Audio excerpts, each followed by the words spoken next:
No vídeo de hoje eu quero responder a pergunta: por que se confessar? Afinal, por que nós católicos nos confessamos para um homem, para um padre, para uma pessoa concreta? Hoje nós estamos na época da culpabilização do outro. O inferno são os outros, eu sou santo e todo mundo é o demônio. Isso começou na época de Friedrich Nietzsche, começo do existencialismo, onde ele criou uma filosofia em que o cristianismo era uma religião de fracos e a gente precisava criar um super-homem, um Uberman, um homem que pudesse seguir os seus desejos, os seus instintos.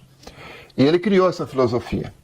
Nietzsche criou essa filosofia meio que foi aplicada na época da Segunda Guerra Mundial com o nazismo. O nazismo transformou o Uberman, o super-homem, na nação alemã.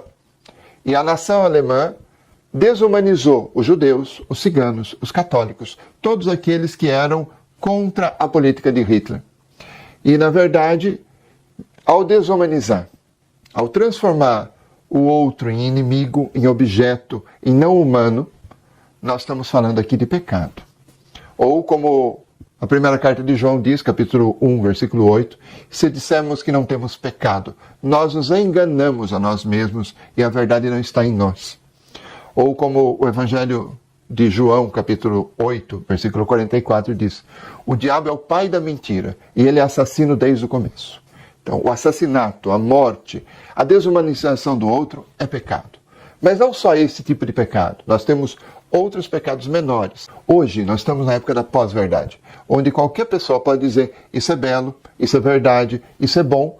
Para mim, isso é bom. Não interessa se a vida do outro está sofrendo, não interessa se o outro está morrendo. Isso não me interessa. Na verdade, nós temos essa grande dificuldade no capitalismo, na ideologia atual do século XXI. Nós não olhamos o próximo. Para nós, Deus existe, mas o próximo não. Na verdade, é o contrário. Quando nós olhamos na religião cristã, Deus sai do seu trono e ele mergulha de cabeça na humanidade. E é tanto assim que é ele que paga os nossos pecados. Quando nós olhamos o cristianismo, é Jesus que na cruz paga os nossos pecados.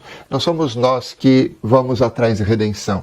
É ele que oferece redenção para nós. Na verdade, como Colossenses capítulo 1, versículo 20 diz, ele fez a paz entre o céu e a terra pelo seu sangue derramado. Quando nós olhamos o cristianismo, nós vemos que existem duas dimensões: eu e Deus, e eu e os meus irmãos. Por isso é que formamos a cruz, por isso que somos cristãos. Não dá para eu ter uma religião só eu e Deus, individualista, sem colocar os meus irmãos ao lado junto. Eu também não posso pensar somente no meu irmão e deixar Deus de lado. É a cruz que é o símbolo maior da nossa religião, do nosso cristianismo. E no meio da cruz, o que faz a união entre o poste e a trave é o que nós chamamos de Eucaristia. Mas alguns dizem que a confissão, por exemplo, pode ser uma invenção de nós padres. Porque a gente gosta de saber, gosta de curiosar a vida dos outros. Não, desculpe, mas não. Se você pegar a Bíblia, Mateus 16, versículo 19, ou o Evangelho de João, capítulo 20, do versículo 22 a 23, você pode parar esse vídeo e ler a Bíblia para ver esses trechos. Você vai ver que é Jesus que dá a possibilidade dos apóstolos, que depois vão transmitindo, para perdoar os pecados. Eu arrisco dizer que nós padres jamais iríamos inventar a confissão. Por quê? Porque dá um cansaço físico e mental muito grande no padre. Confessar enche o saco, cansa mentalmente. A gente escutar problemas familiares, problemas psicológicos. A gente tem que fazer orientação espiritual e às vezes até orientação humana, pessoal. A confissão serve para a gente escutar os pecados, mas nós confessores, nós padres, temos um desgaste muito grande. A confissão, ela de fato variou muito ao redor dos séculos na igreja.